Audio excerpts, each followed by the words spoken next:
미국은 휴머노이드에 대한 실수요가 발생하는 구간이라고 판단합니다. 미국의 지금 자동차 산업 평균 노동자 임금이 약 1억 2천만 원 정도. 그러다 보니 지금 휴머노이드는 가격적으로 경쟁력을 보유하는 구간에 접어들었다라고 보고 있습니다. 실제로 9만 5천 불 가량 되는 임금을 주고 노동자를 고용을 하게 될 경우 매년 그 금액을 지불해야 되는 반면 휴머노이드는 고가임에도 불구하고 한번 도입을 하게 되면 유지보수를 통해 2, 3년 가량 사용이 가능하다라는 점을 놓고 봤을 때 성능은 아직 좀 많이 올라와야겠지만 경제적인 부분만 놓고 본다라고 하면은 경쟁력을 확보했다라고 보고 있습니다.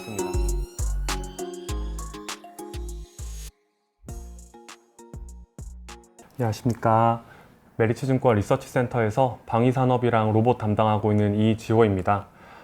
저희는 이번에 찾아오게 된 산업용 휴머노이드 사이클에서 중국이 사실 차지할 수 있는 기회가 많이 있다고 보고 있고요. 그래서 그런 것들을 좀 말씀드리고자 자료를 작성하게 되었습니다. 2025년에 로봇 산업은 키워드 중심으로 접근을 해야 된다라고 생각합니다. 우선 첫 번째로 말씀드리는 키워드는 산업용 휴머노이드, 두 번째 키워드는 물리인공지능이 될 것 같습니다. 산업용 휴머노이드를 말씀을 드리는 이유는 가장 앞서 있는 두 개의 지역, 미국과 중국을 중심으로 올해부터 실제 산업 현장에 휴머노이드가 투입이 될 것으로 보고 있습니다. 선두 국가들이 이렇게 치고 나가면서 다수의 국가들도 참여 의사를 밝힐 것으로 좀 생각을 하고 있고요.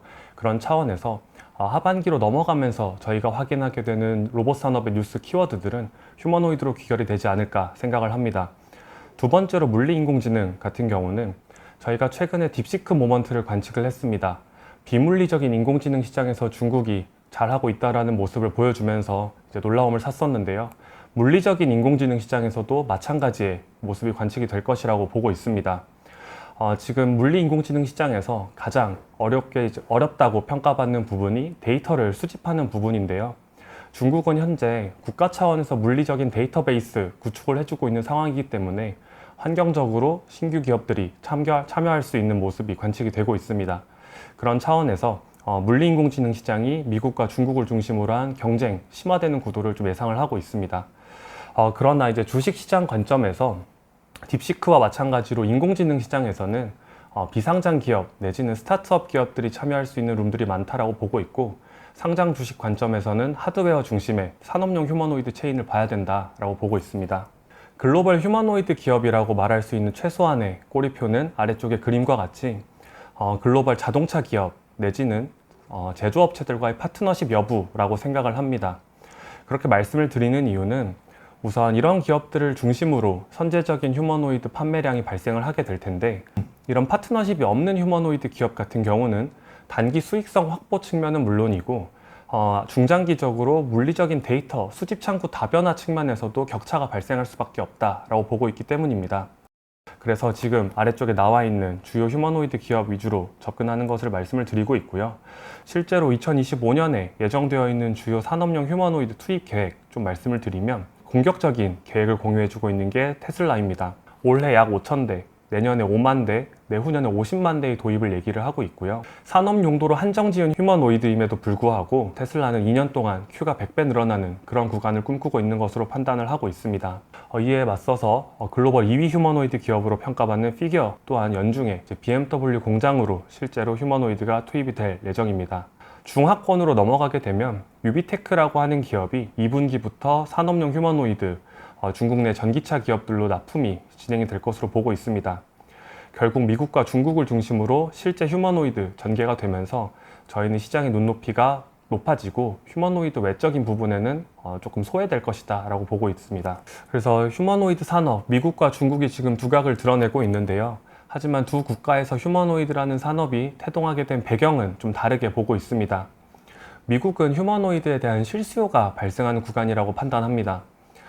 제가 앞서 자동차 기업들과의 파트너십 여부 말씀을 드렸는데요. 미국의 지금 자동차 산업 평균 노동자 임금이 약 1억 2천만 원 정도.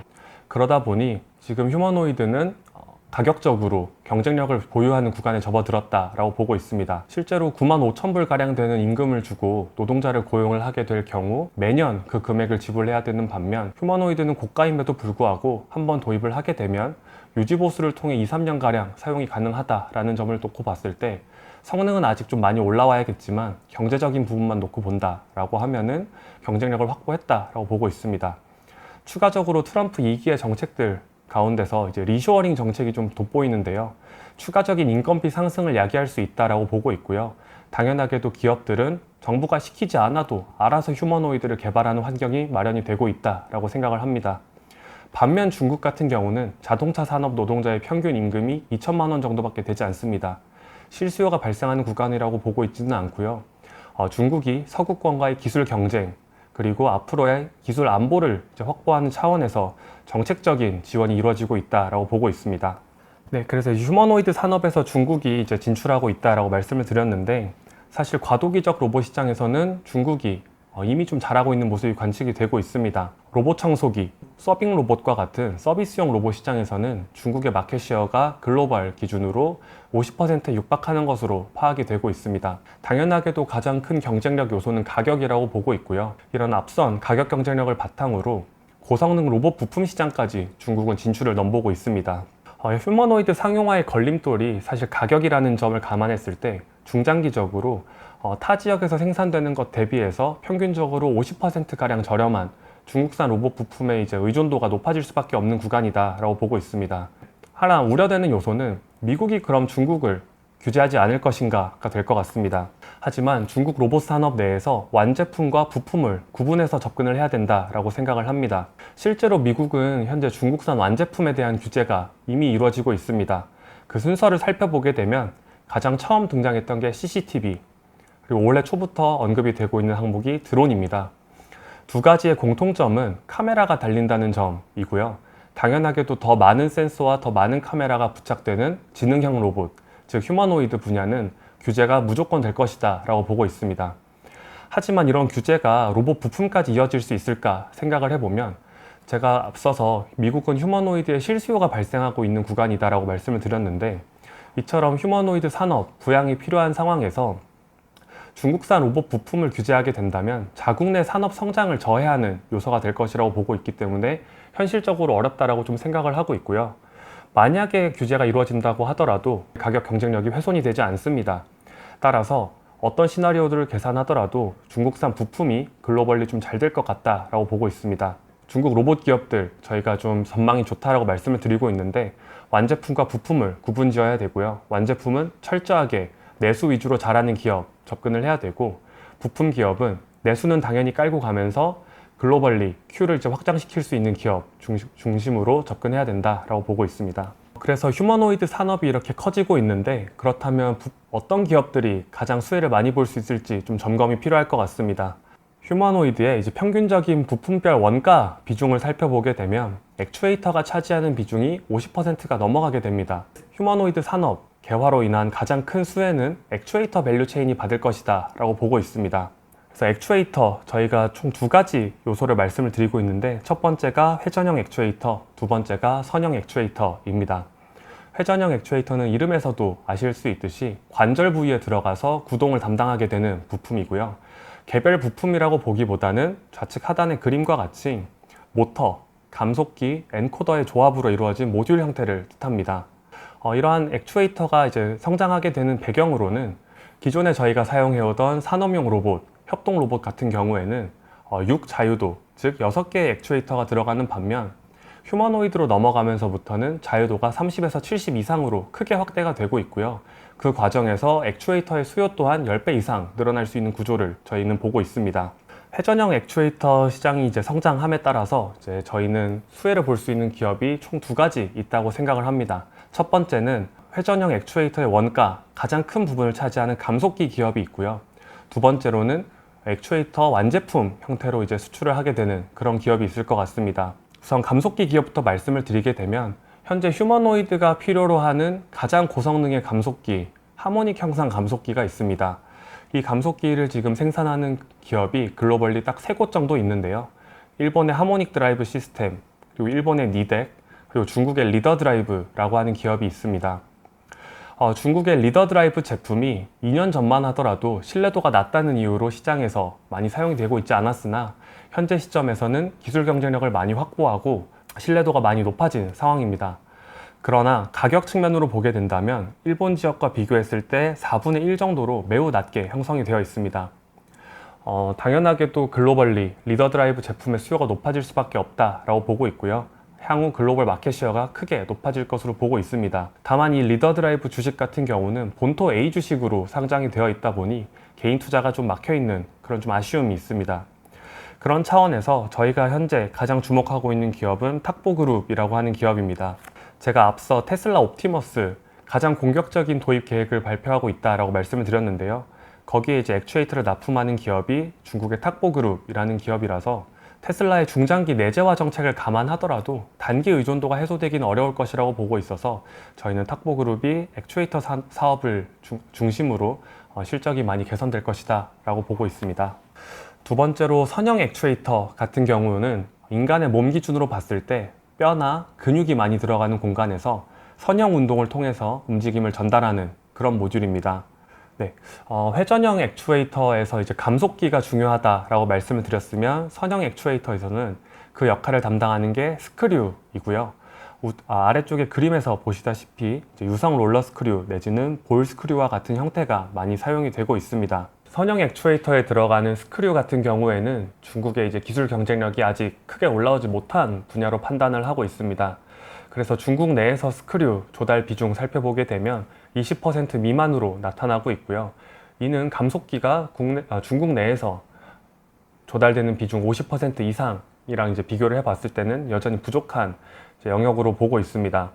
따라서 앞서 말씀드린 리더드라이브나 탁보그룹과 같은 기업들은 글로벌 경쟁력을 확보하면서 큐가 늘어나는 시기라고 본다면 중국의 이제 스크류 기업들 같은 경우에는 정책 수혜주 관점으로 접근하는 게 맞다라고 보고 있습니다.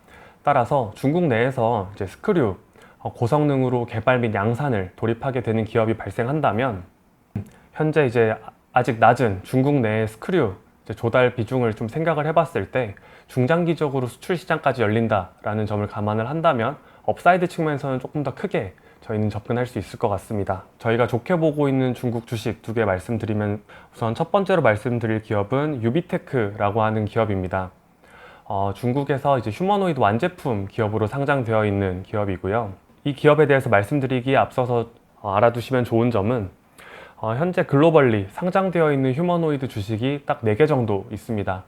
테슬라, 샤오미, 그리고 유비테크, 국내의 레인보우 로보틱스 정도로 꼽을 수가 있고요. 다만 테슬라와 샤오미 같은 경우는 휴머노이드를 제외하고 주가 결정 변수가 더 많이 포진해 있는 상황입니다.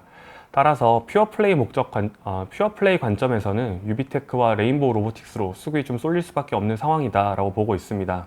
현재 유비테크와 레인보우 로보틱스 시가총액 5조 원에서 7조 원 사이를 왔다 갔다 하고 있는 모습인데요. 이들이 기존에는 좀 고평가 얘기가 많았습니다.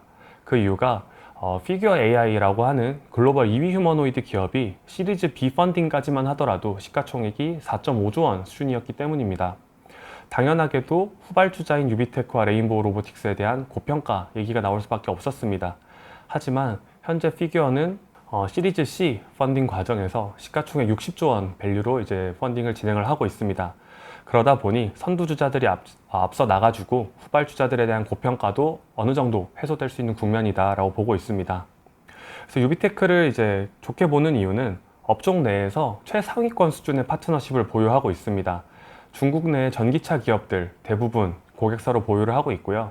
올해 초에는 폭스콘까지 이제 확보가 되면서 다양한 파트너십을 보유하게 되었습니다. 제가 자료 서두에 글로벌 파트너십 매우 중요하다라고 말씀드렸는데 유비테크는 내수 큐를 잘 뽑아줄 수 있는 중국 전기차 기업들 파트너사로 보유하고 있어서 연중 이제 인도 가이던스가 약 1000대 가량 제시가 되고 있습니다. 추가적으로 BRD로부터 올해 인도량보다 더 큰 수준인 1500대 가량의 휴머노이드 신규 수주 기대감까지 반영이 되고 있기 때문에 저희는 유비테크에 대해서 긍정적으로 좀 보고 있습니다. 흑자 전환하는 시점이 좀 많이 남은 것으로 보여지고 있습니다. 적어도 2028년은 되어야 된다라고 보고 있는데 그 배경에는 중국의 보수적인 내수용 휴머노이드 출하량 가이던스 때문이라고 생각을 합니다. 현재 2029년 기준으로 33만 대 정도가 전망이 되고 있는데 이는 테슬라가 2027년에 50만 대 도입하는 것에 비해서 상당히 좀 저조한 그리고 보수적인 가정이라고 좀 생각을 하고 있습니다. 이러한 것들이 추가적인 원가 이제 하락 그리고 양산 설비의 구축 등을 통해서 가이던스가 상향된다라고 하면은 유비테크의 흑자 전환 시점 또한 좀 앞당겨질 수 있지 않을까 보고 있습니다. 중국이 현재 제조업 강국으로 거듭나고자 다양한 정책이 취해지고 있는데요. 그런 차원에서 탁보그룹은 가장 매력적인 섹터 두 개에 대한 익스포저를 모두 보유하고 있는 기업입니다. 첫 번째는 전기차가 될 것 같고요. 두 번째는 휴머노이드가 될 것 같습니다. 전기차도 글로벌리 가장 잘한다고 평가받는 테슬라, 그리고 최근 성장세가 가파르게 나타나고 있는 중국의 메이저 전기차 기업들 전부 파트너사로 보유하고 있고요.